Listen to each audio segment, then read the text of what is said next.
Hey, I'm David Adelsheim. The story of Adelsheim Vineyard began in 1971. That was the year that Ginny and I decided to risk our life savings on a piece of property in Oregon's North Willamette Valley. Looking back now, we were one of just 10 families that made wine before 1980 from grapes planted on our properties in that region. To celebrate the 50th anniversary of what became our first vineyard, we wanted to tell our story. But we quickly realized that the only way to truly tell our story was to tell the stories of that entire first generation. Our winery team proposed an idea, a series of video conversations with the founders of those first 10 wineries and me. I loved it and set to work contacting my old friends. In each interview, we wanted to go beyond their widely known histories to discover who these people really were and what led them to build our uniquely collaborative, and at least from today's perspective, incredibly successful wine industry. This is our shared story.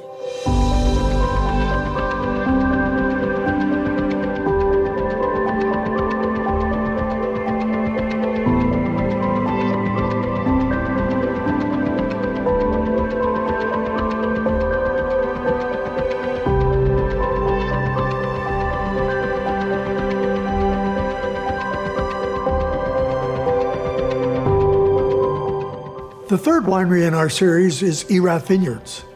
We met up with Dick Erath on October 9, 2020, at his original vineyard property. Today it is known as Chehalem Mountain Vineyard and is owned by Geodesy Wine, Capra Vineyards. I first met Dick in April 1971 when we stopped our car in front of the rented loggage cabin where he and his family were living. We were hoping to see some wine grapes, which we'd heard had been planted in the area. And as it turned out, Dick knew where some were planted. They just weren't next to the cabin. Thanks so much for, first of all, getting us permission to come to the original vineyard that you planted. These vines were planted what year? 1969, spring of 1969. So they're probably the third oldest, this is the third oldest site in the Willamette Valley at this point. I think, yeah. After Dick, after Corey and Dave and Chuck. Yeah. Yeah. Well, let's go back before that, because one of the things we're trying to do in this series is talk about the people and what their background was and what they brought into the industry. Yeah. You grew up in the Bay Area, right? Right. Was wine served at home? Did you have wine? Or did your folks have wine as you were growing up? It's interesting because we liked wine, but we didn't really drink it that often, always on occasion, Thanksgiving kind of thing, but not regularly. And then after Keena and I got married, and we were drinking, heart, whatever those things were, with the olive floating around in them. Then we discovered wine. So you discovered it independent of your family? Yes, although it's interesting, when you look at my family's background, they all had something to do with wine back in the old country. Your father even was a cooper, right? He had to build a barrel from scratch when he was 16 years old, with the hand tools. And it was for wine, not for... Yeah, right, well... Whatever. In that part of Germany where he was, you put brandy in there or wine. Okay. That was down by Weinsberg or something. Yeah. Weinsberg, yeah. When would you have started drinking wine? Would that have been? Probably when I was about late 20s. I was in the late 27, when I was 27, 28. So that would have been in the early 60s? Yeah. Mid-60s, something like that? It was interesting because I had a good friend who loved wine and had a great collection of Cabernets from Napa Valley, and he went to his house once for dinner and exposed me to some wonderful older wines. Yeah, that was very nice. So it kind of evolves, a little bit here, a little bit there. You were evolving an interest in wine as something to drink. You were still working. Yeah, I was still working electronics then. Yeah. Yeah. At some point in California still, you got into home winemaking. Right. Where were the grapes coming from, and what varieties? And Well, as it turns out, I had interested in photography. I've done a lot of photography over the years. And Barney Fetzer, before he even had a winery, was selling grapes to home winemakers. And he wanted to have some brochures, so he needed photographs. So I was a photographer for his brochures. So instead of charging him money, I just took some grapes. And took him to Walnut Creek and started making wine in the garage in Walnut Creek. And that was not the first wine I made, but that was like in 66, I think, 66, 67. sometime soon after 66, you became interested in moving up here. That's because in 67, I took a short course at Davis, and I was talking to Vern Singleton, the prof, in this one class we were taking on aging of wine, and I asked him about what's going on. I didn't understand why people couldn't grow grapes other places besides California. No one ever explained that to me. and so I asked him about, is anything going on up north? And he said, well, there's these two guys that went through my class last year, Chuck Corey and Dave Lett. And so then I was interviewed at Tektronix. I drove up at harvest time. Oh, by the way, Richard Summers in the back of the class.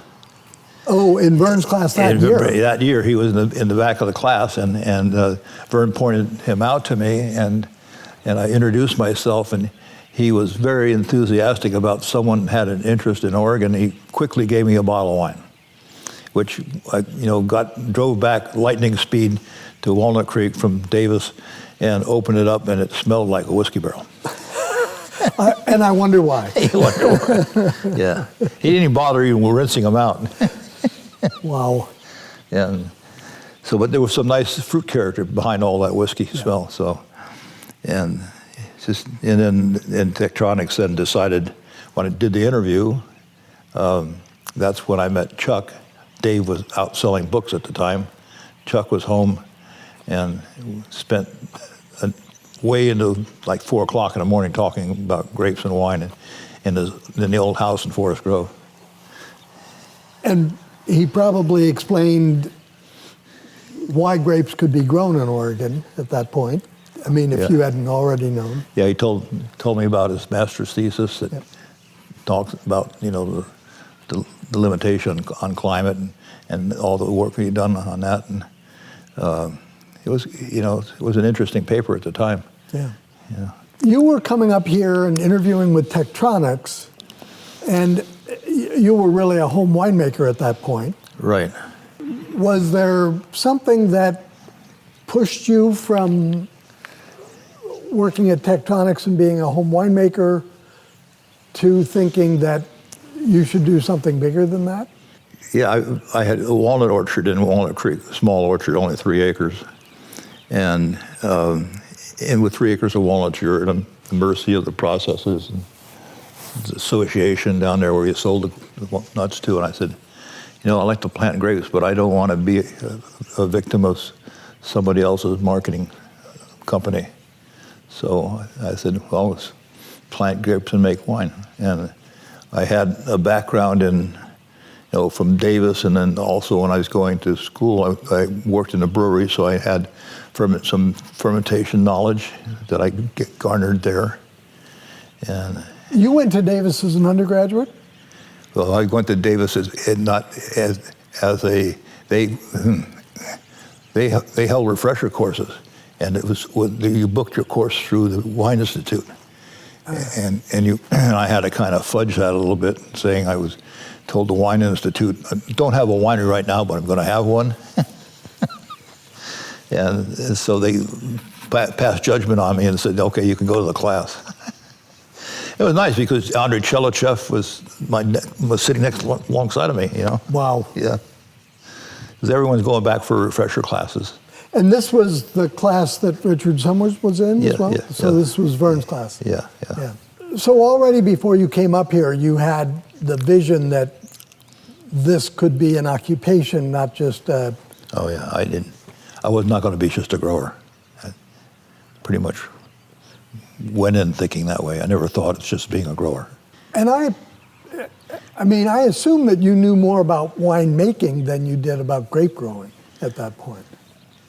Probably at the outset, but the grape growing thing got into my skin pretty rapidly. And in 1977, I spent 6 weeks in Europe, and I saw how the French and the Germans were training their vines, and I said, because of the cool climate, and so I brought back the notion of catch wires. No one was using them then, and we started using catch wires and doing the VSP systems. Yep. It was enlightening. 77, so 77 was 8 years after you planted. Yeah. Yeah. When you planted these vines in the first place, was it more a California sprawl training system? Back then we had a 2-wire system, yeah, and a kind of a sprawl. Yeah, whatever happened after that. It happened, yeah. That first trip up when you were going to take grapes back from Summers, after interviewing at Tektronix, you met with Chuck Corey and stayed up until 4 a.m. Yeah. When did you start meeting others who were up here? I mean, there weren't that many at that point. No, it was really only...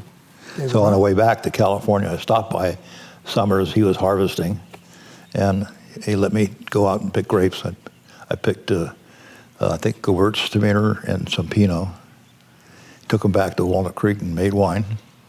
Not a lot, but whatever I could fit in the trunk of the car.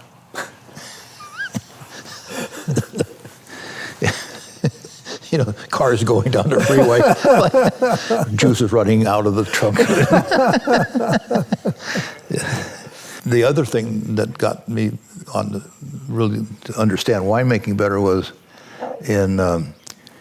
when I was working at the brewery, there was a thing called Berkeley Yeast Lab, which became Scott Laboratories subsequently. And the fellow that started Berkeley Yeast Lab, I got to know and went to his house in the evenings, and he would we would just talk about making wine, and he would tell me everything. He was quite a brilliant winemaker. Yeah. He knew what he's doing. And particularly from the technical, chemical chemistry side. So, Julius Fessler was his name, and nice guy. So sometime after taking those grapes to California, you got the job offer from Tech. Yes. And moved up. Yes. And where did you live? The first place was, I came up ahead of the family and found a house in Beaverton to rent, which we rented for about a year. And then I found a cabin on Kingsgrade Road because it was opposite the vineyard. You could look out the back of the cabin and see the vineyard. That was about the only thing going for it. It was pretty fundamental cabin. Yeah. But in 1969, you found this place. Were you actively looking for vineyards by then? Yes. By that time, Tech had a flying club. We owned our own aircraft. And where the Beaverton Mall now was Bernard Airstrip. It was the second oldest airstrip on the West Coast, I think. Whoa. Yeah. So we would I'd pour over U.S. Coast and geodetic maps and say, okay, these look like potential sites. Go up in the planes and look at them from the air. And then they looked pretty good from the air. Then the next step was to get in a family car on the weekends and go out and start knocking on doors. And I found out early on, you don't ask a farmer, will you sell me some land? That kind of gets them ruffled. You have to say, do you know anything around here that might be for sale? And so that's when I got Mrs. Dopp. I mean, I came back a couple weeks later, and she said, well, maybe I'll sell you some land. Because she had 100 acres, and I just wanted North 48. So Mrs. Dopp was a descendant of the family, or married into the family that was the original land grant holder. Right? Yeah. I guess in the old days they grew potatoes here and hops. Oh. Yeah. But when you arrived, it was a walnut orchard. It was a walnut orchard that had been hit by the Columbus Day storm. And everyone back then, they thought they could maybe save the walnut orchards by taking a tractor and pulling the trees up, and hopefully but the taproot was broken, it didn't work. So when I bought this place, it was just all these terrible walnut trees everywhere. All sort of half on the ground. like this, half-mast. And was there equipment that came with the property? What? No equipment. It was just ground and walnut trees.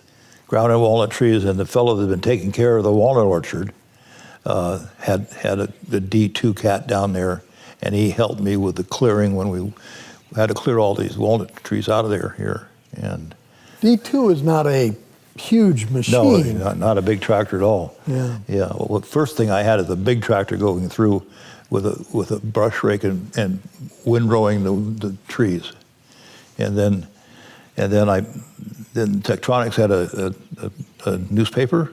It came out like once a week or something. And I just advertised free firewood, and this place sounded like a Korean battlefield. Everyone was out here with their chainsaws, and smoke was flying in the air, and they're cutting up all the trees. And they were burning walnut. They were burning walnut, which is probably not the best thing to burn, but it was better than nothing. Yeah, well, when the price was right. At the time, yeah. Yeah. So that was 66. No. 60. Was that 68 when you bought it? Yeah, 68 when I bought it, and 68 was 8 inches of rain in August. It was terrible. All the bean growers in the valley, they were still doing pole beans. Right. The pole bean business went out. They all fell down. They wouldn't hold their. They only put them in the ground a short distance. That's how we got. Bill Fuller and I went around chasing these farmers and getting their stakes and their wire. And at some point, you got some cuttings from Barney? Barney Fetzer, because I've been working with him, he supplied me with cuttings, and Carl Wente too. And Carl was very supportive of Oregon because he went to school in U of O. So he knew Oregon fairly well from his. Wow! Yeah, I didn't realize that. Yeah. So you had cuttings that you were. Where were you rooting these cuttings that you were going to plant? These were rooted at Vic Victoria's nursery down in Dundee. Oh, in Dundee, yeah. Dundee. Yeah. And you planted them out the next spring in 69? Dug them by hand and planted them out. Yeah. So what is this? This is a clone of Pinot that I got from Barney. And I don't know what it is. Another mysterious clone. Yeah. I don't know. And then it goes into Gamay Beaujolais. If you go a few rows over, you can probably see the upright habitat over there. I'm not sure. I mean, it sounds like so far this was pretty much you and maybe some volunteers from Tech, your family, that were planting these original vines and starting this up. And later on, we got, back in the old days in Oregon, kids that went to school were let out of school at strawberry season, and they picked strawberries, they picked beans. So we had these housewives around that had grown up picking, and we tapped into that labor source. But that was the end of that generation. I mean, after that, no one was interested anymore. Right. And so that's when the Hispanic guys came on board. Right. Yeah. How long do you think that lasted? 10 years? Not even? Don't know how. Yeah. Because that's really an interesting juxtaposition. Yeah. I mean, we pretty much educated anybody born after World War II that whatever you do, you don't want to work in agriculture. Yeah. But clearly there was a generation before that. Yeah. And you have that, I don't know what it is, that Oregon spirit of you got to do something with the land. You can't ignore it. Right. One of the things that I realized numerically is that 6 of the first 10 wineries in the North Willamette Valley were started people who had emigrated immediately from Northern California. Yeah. Why did that happen? Well, I think we were looking for cool climate situations. I mean, I'd fallen in love with Pinot in California when at a friend's house, the fellow that had all the Cabernets also brought out a bottle of 55 Inglenook Pinot. It was a dynamite bottle of wine. I said, well, this is what Pinot. That's the one that Charles Chef said was the one vintage that that it really worked? Yeah. Yeah. And the other ones, he said second crop did pretty well from time to time. The only person you'd met before coming up here is Richard Summers. That was, from here. What was the early development of the industry such as it was, people talking to each other, working with each other, et cetera? How did that start? Who was involved? I guess it goes back to when we had a small nucleus of growers that we would meet at the Tigard Fire Hall. You don't think it was before that with the Viticulture Development Committee? Well, that's about the same time, I think. VD, OVD, Oregon VD. Yeah, the years of the acronyms, you mean? OV, TWARB and TWERP and all, all of them. Because we would go there like once a month and meet and talk about stuff. And someone would bring wine, and it was generally a gallon jug of something out of California. And the cheese was a better deal because we got usually a block of Tillamook. So after you planted this vineyard, your plan was to make wine here. Exactly. And you built the building down below here. Right. Which wasn't necessarily a lavish construction. No. And then we ended up not being able to get any significant water. So we abandoned that, and that's about the same time that my partner, Cal Knudsen, came along, and he needed to have the ground that he bought in the Dundee Hills developed. So we did both vineyards at that time. And he was a businessman in Seattle, Cal was. Yeah. But he had bought land in the Dundee Hills before talking to you? Yes. Why did he do that? You know? Well, he had hired Dave Lett to find him some ground. And they had a piece of ground pegged out down near Hopewell somewhere. And they were in a real estate office ready to sign the documents. And the seller said, well, what are you going to do with this ground? And he said, we're going to plant grapes. It was against this guy's religion. And so, no, we're not selling. Was that next to the church down there? I don't think I don't know who it was. Because that happened twice, at least once again after that with somebody else. Yeah, okay. With this vineyard and then with Cal, the plan was to plant a vineyard and then eventually make wine together?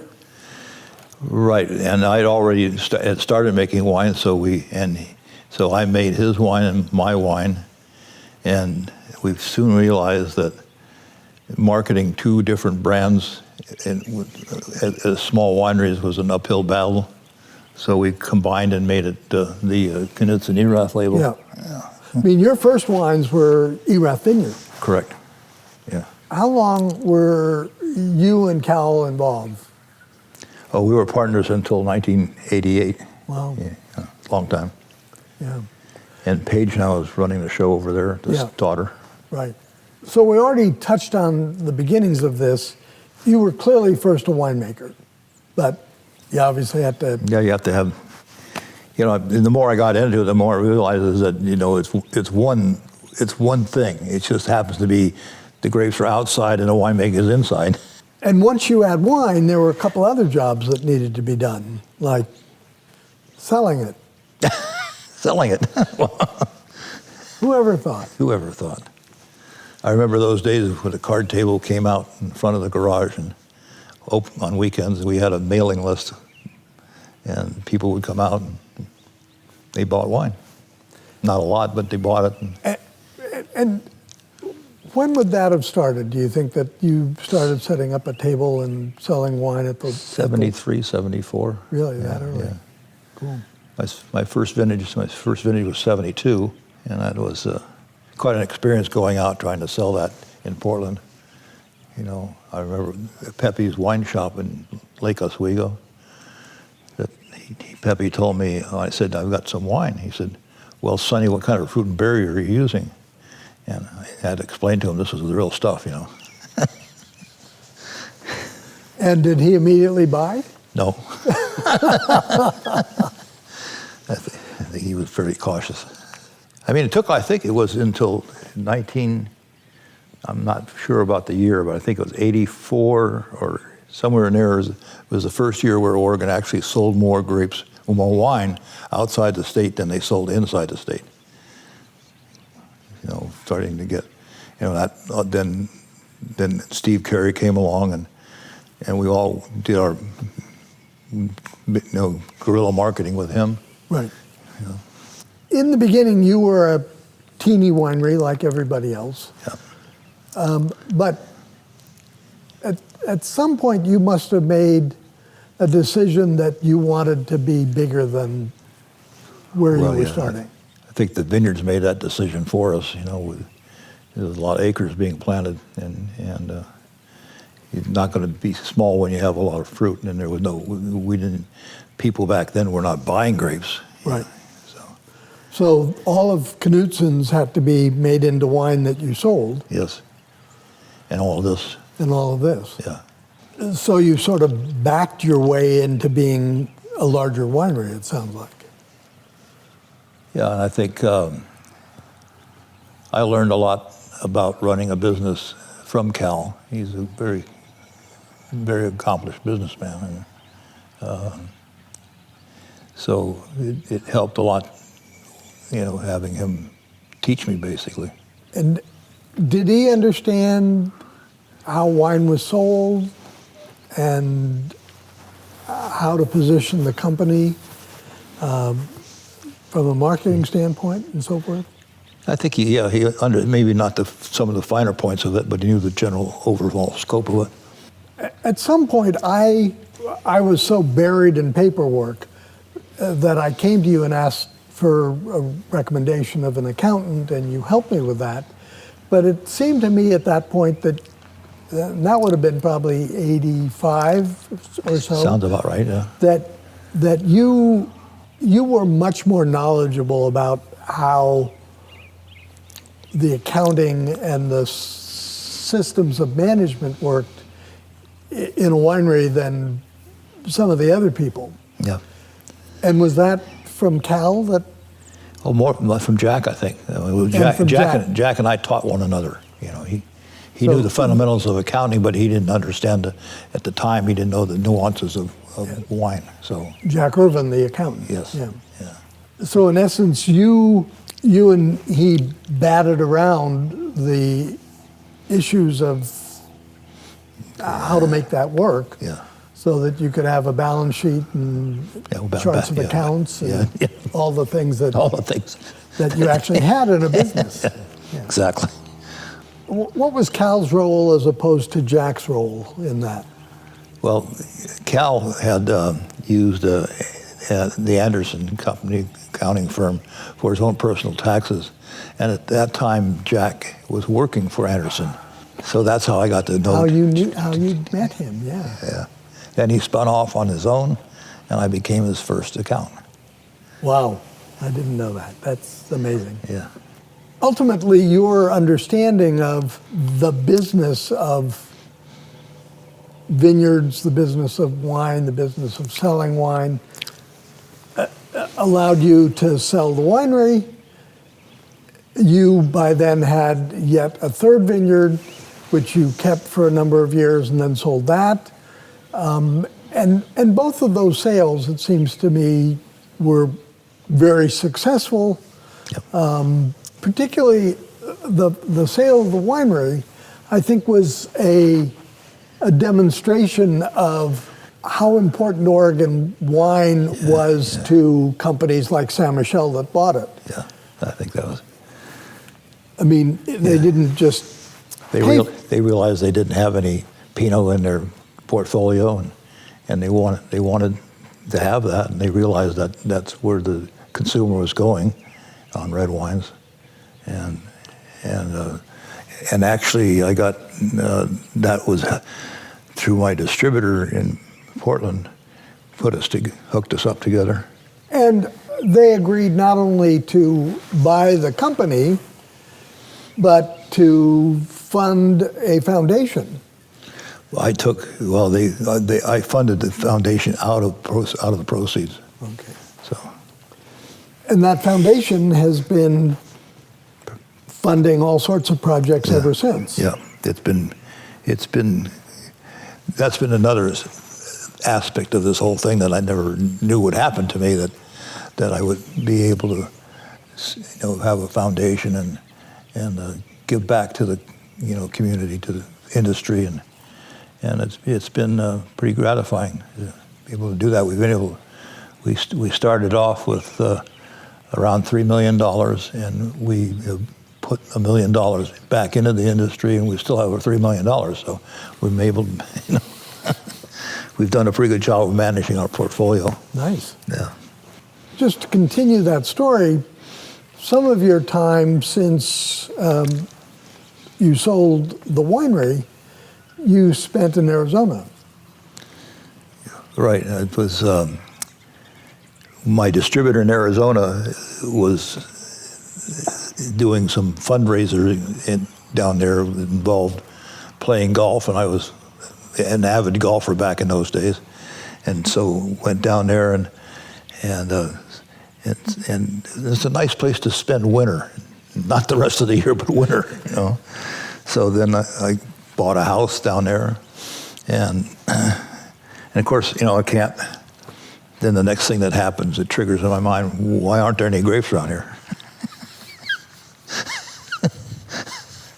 So I found a neighbor down there who had actually planted some in his backyard. He was about a mile from me, and then we went together down into the Cochise County, and we bought property together with the idea of planting grapes, which I had already planted some. We were going to plant more together. Then he had a very unfortunate accident. He had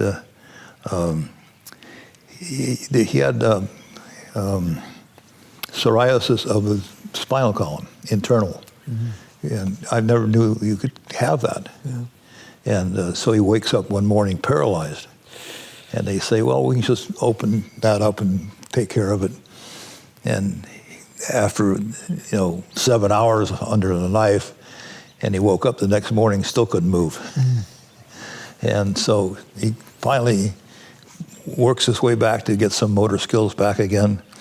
And he's driving out to Wilcox, where there's a little small winery there at the time, next to the property that we bought together.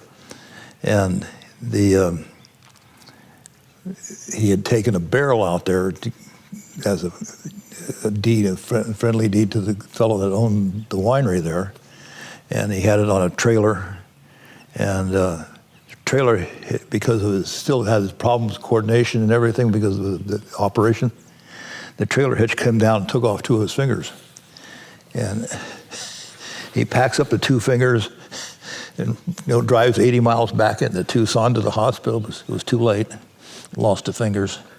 So this guy has a great sense of humor because his email signed 3 Fingers Frankie. But you planted grapes, you made some wine. Yeah, I made a lot. Actually it's amazing down there. It's like, compared to Oregon, it's like grapes on steroids. I mean, the growth starts down there in about March, not too much different than here. But then it's like all of a sudden, they grow like crazy, and in the first year the canes look like 2-year-old wood. Wow. Yeah. What are some of the projects that were industry projects that you were involved with that involved other people? Well, the first one that I can remember was Chuck and Dave and I had found out that there was a nursery in southern Oregon near Roseburg that was propagating a lot of grape cuttings, and they were all virus-infected stuff. And we said, we can't let this go out into the industry. So we ended up lobbying the Department of Agriculture to shut it down, and they did. And out of that came all the quarantines and the things quarantine for after the state. that. Yeah. So that was the first of the industry thing. They were going to put a garbage dump right down here in this valley. Washington County said, we want that valley down there for a landfill. And I had to go on TV and fight that one. Wow, I didn't even know that. Yeah. Was that in the late 60s? Yeah. Wow. So now they're down outside of McMinnville, right? Yeah. Oh, that's why they went down there. Yeah. Which is probably a better location. This one, they would have filled up a long time ago. Yeah, you would think. Wow. Yeah. How about a little wine? How about a little wine? So this Prince Hill Clone 95, there are a couple of different stories involved with this wine. Yeah, only two? That's good. Well, okay, you're right.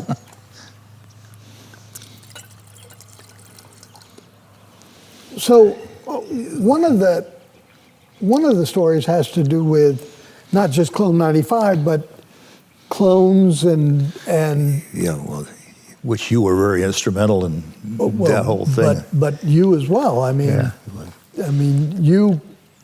I went to Goheen back early on and said, "Look, Austin, we want everything that you guys may have thrown out because it's not suitable for California. We want to bring it to Oregon," which we did. We got a big collection. Went up to Ron Cameron, and then subsequent to that, you started bringing in stuff from France, Espeguet and wherever. Yeah. So that was.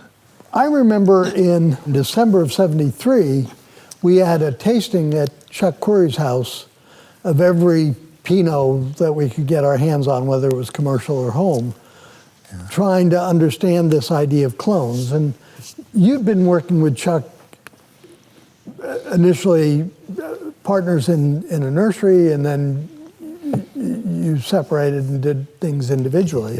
Yeah. So I don't remember that tasting, but I mean, it sounds like something we would do. Yeah. I remember it only because I had to organize it because Chuck wasn't going to do it. But out of that came this idea that Pomar was really the most interesting clone for Oregon. Yeah. And so almost immediately everybody was just ordering Pomar. Yep. The nursery business that you and Chuck had, started in '71 or so? We both had ordered plants from Oakey Nursery near Sacramento. Yep. And they came as registered plants, so we were able to put them in a mother block and propagate off of them. And I had basically bought a little bit of everything Oakey had. Chuck just stuck with Chardonnay and Pinot. So we combined our vines together to make a mother block, and that's how we got into the nursery business together. Was that mother block planted someplace? The mother block was in gallon cans. Gallon cans. Yeah. And that was first in Southeast Portland? Well, first it was up at Chuck's. Oh, at Chuck's place. We put a greenhouse up there. Did all the propagation there, and then we realized that we needed a much larger space for the upcoming orders, and that's when we found an abandoned big commercial greenhouse out on Highway 26, way out there. On Powell. Yeah. Powell, on Powell Boulevard somewhere. I can't remember where, 140th or something like that. But you and Chuck had sort of different ideas about how businesses ran and... Yeah, we did. And so that didn't last that long? No, it lasted a year and 3 months or something like that. So. But you continued in the nursery business. I did, and I used. I have starting then. I don't know what year it was, 85, 86, something like that. I started renting ground on Grand Island because the soils there are wonderful Newberg series sandy loams that you can grow anything, and I would grow monster vines down there, and it was fine until phylloxera came along. and then we did some grafting back at the Dundee. At the Dundee, I had a greenhouse, and we did some grafting there. But that grafting is an art, and it's like a chain. If you have one link go bad, the whole thing falls. Yeah. I sort of remember somebody having an Omega grafter, and we had a couple of them. Yeah. They still use those. Were there other industry efforts together that you were participating in the 70s, do you think? The legislature was proposing a tax on wine that was going to go to alcoholic rehabilitation. And so we said, okay, we want a tax on wine to help develop the industry. And that came through the tax on the grapes. It started out at $15 a ton, I think. $12.50, I think. $12.50, and it's up Table to Wine Research Advisory Board. Yeah, and I was president of that for the first 4 years, and then it became Wine Advisory Board. Yeah. So it was. It started in '77 or something. Yeah, it did. Yeah. Did that require going to the legislature, and were you testifying in front of the legislature on that? I think, several of us were all testifying. Because we didn't have a lobbyist or anything. No. Bill Nelson came later. Yeah. It's pretty good wine, by the way. You still smell it out here in the open? Smells all right? Yeah, you can, actually. So this is Clone 95, which has a long and tortured history. This is something you were responsible for. True. And I got the clone from an acquaintance who had been skiing in Switzerland, stopped back through Burgundy on the way to catch a plane in Paris, and goes by Clos Vougeot, and they're pruning at the time, and right by the big stone gate, as you're right at the entry, there's brush laying on the ground. He asks, "What are you going to do with this?" And they say, "Well, we're going to burn it." He says, "Can I have some?" And they, "Sure." And he stuffs several cuttings in his trench coat, gives them to me, and I got scared to death because of virus problems. So I sent him down to Austin Goheen at Davis, as Austin, clean this stuff up for me. And he says, "Yeah, send me $200 and we'll clean it up." And I didn't hear anything more. I'm busy, with my own efforts, and didn't hear anything from him. Then he retires, and I thought this is the end of it.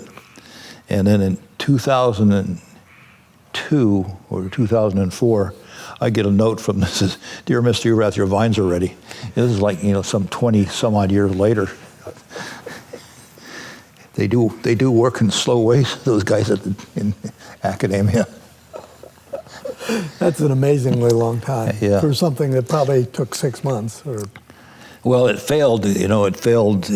I guess more than once to make it through the heat treatment. So, and back then, I think they had to do a whole cycle on it. I'm not sure. And do then do all the indexing. And then later on, it was found out that Clone 95 has the latent form of leaf roll in it, and they wanted to get rid of that because they can put it in the Russell Ranch program if they can get rid of everything. So they did that, and now the new clone is called 117. So, but this is 95. And you planted this? Yes, but I didn't know. It was amazing. We had enough budwood to graft some Pinot. I think it was Pinot Gris we grafted over, and got enough grapes the following year to make like 55 gallons of wine, and the other 5 gallons was a Curie clone, and that was in 2012, and the wine was. I said, "This is dynamite wine." I didn't even know what I had, at that point. I guess didn't a lot of the Burgundians kind of get turned off on the Dijon clones after a while? Because, they don't need to do it if you have this. Well, what they have is just this huge genetic population. Yeah. since, I mean, in the years before phylloxera, you just made a vine by sticking the neighbor underground and it would become a new vine. Yeah. So, yeah. So over the years, first in California, then up here, then in Arizona, you've worked with how many different grape varieties making wine? Oh, I never counted them. I don't. In Arizona, it was like every red under the sun, and it was hard to find whites. It's a different. The obstacles down there are different because every major grape growing region in the world has its own set of issues, and down there the issues are monsoon conditions at harvest, and you can get rot conditions in the vineyard that are just amazing. And a lot of heat to make it all go quickly. Oh yeah, it goes quickly. And the idea was to find varieties that were loose clustered, small berries, and could withstand the rain going through them. And there are a number of varieties that have that characteristics. But I think the searches, people are still tweaking that down there. But is it fair to say that Pinot is reasonably important to you? Yes, reasonably. Yeah, it's an amazing wine. I mean, I always marvel at how many ways it can express itself. So this vineyard, which you bought in 68. Bought it in 68, planted in 69. 69. And you sold it when you got divorced or soon after that. Yeah. What year was that? 88. 88? 87, I think we sold this 87. I think the last crop I took off here was in 87. Up until that time, it didn't have a name other than it was your vineyard. And Right. Called them the Chehalem Mountain Vineyard. Oh, you did call it Chehalem Mountain Vineyard. And then somebody over near Yamhill registered that name. He registered Chehalem Valley Vineyard, and I didn't want to fight that one. So, and I guess now you don't have to register stuff. I mean, you registered, but back then the state of Oregon would say you can't do this because you already have something some closely related name. They don't know when they do that anymore. I think they probably leave it to lawyers to duke it out. Yeah. So, but you'd already used that name? Yes. But not on bottles? Not on bottles, no. Yeah. Okay. So the people that bought it from you, I think it was 3 partners or something like that? The one I met was who owns J Vineyard out of California. Oh. Because they sold to Gallo and they had Oh no, I meant who bought this from you? That was just a farmer from Idaho and his sons. Oh, okay. And then what was it? I can't remember his name now. Yeah, and they kept it until like 2015 or something. Yeah, when she bought it then. Yeah. When Judy George bought it. Judy George, yeah. Right. And it's now, so it's still called Chehalem Mountain Vineyard. Okay. And it's owned by Geodesy Wine, and they have sort of a split name, Geodesy Wine and Capra Cellars, which is, as I understand it,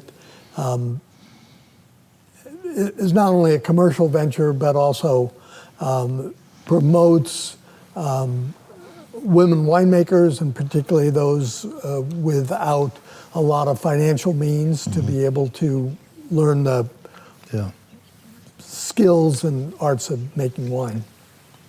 Dick, I don't have a lot more. You've done a lot of interviews over the years, and I suspect that this is a compliment, hopefully, to the other things that are on record. You also commissioned a book called The Boys Up North for, what was that commissioned for?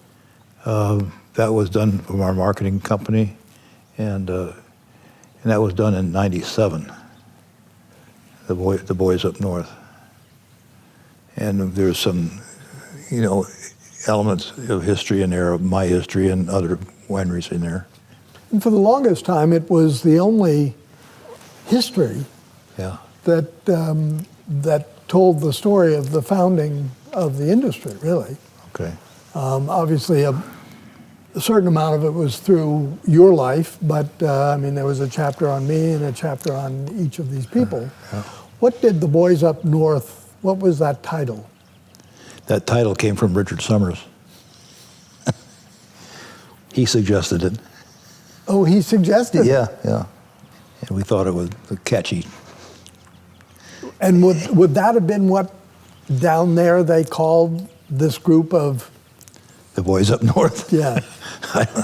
I think maybe he called us the Boys Up North. A number of people around our winery had said, can we just hire you to come in and tell us all these stories?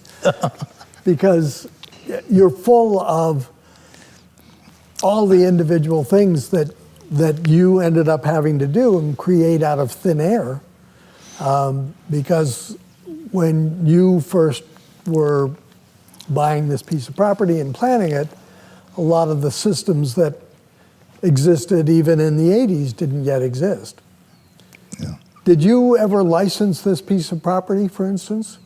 Did you get a winery license for it? No. Or it didn't No. get that far? Okay.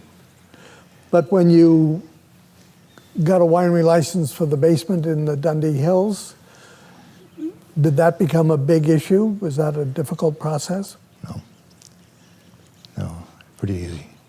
Cool. The issue back in those days was that winery there was no dedicated zone for a winery in agricultural ground back then, and there was a zone called resource industrial, and that's where we fell into. That's how we got that one. So you had to zone 2 acres around the house? Yeah. Yeah, that still happened in '78 when we did it. Yeah, all right. And now it's a permitted use, right? Yes, So. right. Yeah. But that wasn't for several more years. Yeah. Dick, thanks for this today. You're welcome. I really appreciate you taking the time and bringing bottles of wine. Yeah. Well, this is the last year. 19 was the last year I stopped making wine. I started making wine in '65, and I made wine ever since until last year. And then I didn't make any this year. Probably a good choice. But this is the vineyard, Prince Hill is the vineyard where your house was after, well, even before, but where you lived. Yeah. And you, I presume, sold most of the grapes, but you kept the grapes that you wanted to make into your own wine until you sold it, what, 2 years ago or? 2017 we sold 17? it. 17 sold it to Silver Oak. Silver Oak, yeah. So. And now you have vines at Grand Island still? Well, it's the reason I have vines at Grand Island is I need supply budwood to make more vines of the clone, right? And so, and all of a sudden, not only do you have budwood, but you have grapes. So you have clone 95 down there? Yes. Actually, it's 117 down there. 117. Yes, same. Dave came by, we lived in this cabin, you no longer there, but you could see it from here if it were. It's about 3 miles away, 2 miles away. It's up the hill, not even, as crow flies, it's probably a mile. Yeah. So, and you came by, but how did you know I was there? Well, we didn't. That's, I mean, this is our foundation story. We were coming out of Portland looking for land, and it was part of, we were kind of looking about an hour away from Portland all the way around. We didn't do everything. Yeah. But the day we came in this direction, we went to a realtor in Dundee. Oh. And I don't know who it was, but it was kind of where the firehouse is. And this realtor said he'd heard that some people had planted grapes.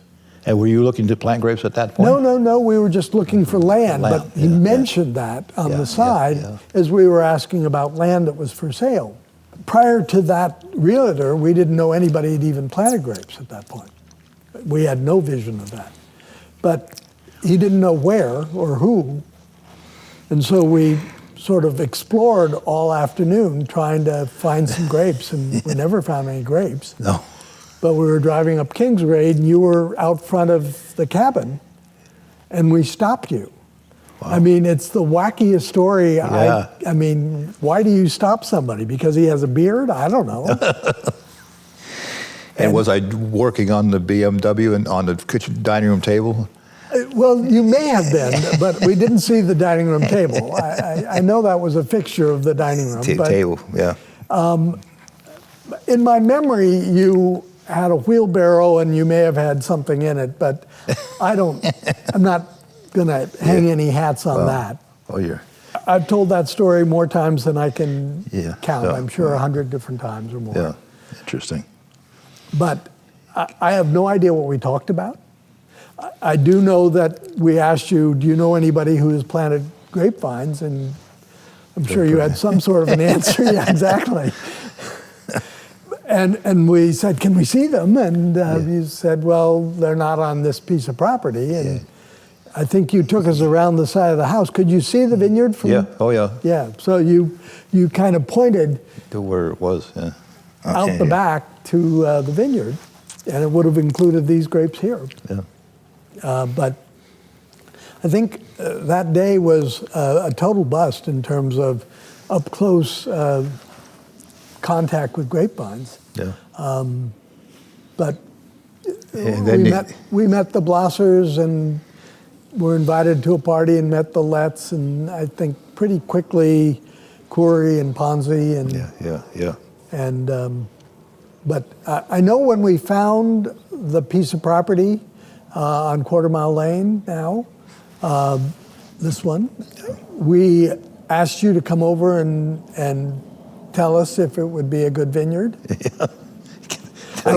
Give him a blessing. Yeah, I don't really know if it happened. I mean, I know it happened. I don't remember what you said. Yeah. I don't think you discouraged us is the main thing. Interesting. Along the same lines, Bill and Susan Blosser drove up one day in their VW van out in front of the cabin and introduced themselves. And I said, and how'd you find out about me, Bill? And they said, well, we have a connection. And my high school counselor was his neighbor in Oakland. And the high school counselor had told Bill that this crazy guy is planting grapes in Oregon.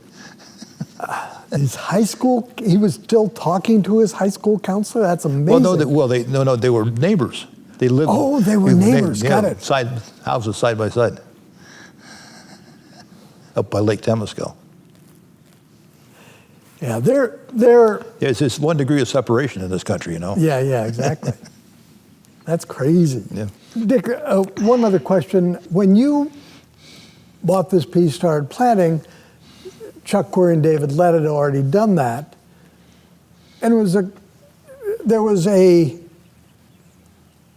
every year, every other year, there was somebody doing that. In those days, it wasn't a huge horde. There were only 10 of us in the North Willamette Valley that made wine before 1980. But as people started to follow your dream,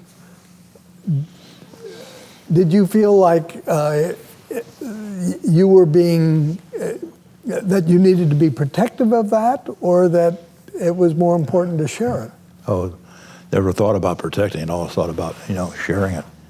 Those of us that started were really blessed that we could be here at that time and actually be in on a new industry in a new part of the world. There was nothing here before. Right. How you couldn't, there was no standard of identity for an Oregon wine. How important was creating an industry to you? I think it ranks right up on top there. I think I got that impression from Chuck, he always thought that way, and then Cal thought that way too. Oh, interesting. Yeah. And he supported the idea of collaboration as well? Sure. that's not necessarily part of a typical business. I mean, Right. when I speak about the history of the wine industry and all the collaboration, most people are kind of stunned that we would collaborate with the others. So that's Yeah. pretty cool that came from California. Yeah, it's almost like the distributors are at one another's throat. If they're handling your wine and my wine, they're battling because they don't have because they're different, right? And we're sitting back, what are you guys fighting for? Yeah. Now, 52 years after you bought this piece of property, and probably your formal entry into the Oregon wine business. Yeah, formal. 52 years. 52 years. How's it turned out? Beyond my expectations. I mean, I don't think we ever thought that we were going to fail. That never occurred to us. But we never, I don't think we ever thought the degree of success we would have. It's like much greater than I would have imagined. One of the elements of that, or some of the elements, were clearly that, as you said, we were in this new place, Yeah. and having to create this vision of an industry from scratch. Were you betting on Pinot Noir from the beginning? Yeah, As the variety? Certainly as the main variety, but I also was looking at other varieties too. And now you see more of the other varieties coming to the fore. But Pinot certainly is the ideal one. And Yeah. collaboration, Pinot. The other thing that I've often pointed to is that it was important for us to make great wine. Yep. And So I don't quite know where that came from. It clearly didn't come from Chuck, but I kind of suspect that you were partly responsible for that too. Was wine quality really high in your mind? yes, can't make good wine from bad grapes, right? Well, true. Okay, I'm going to toast you with that.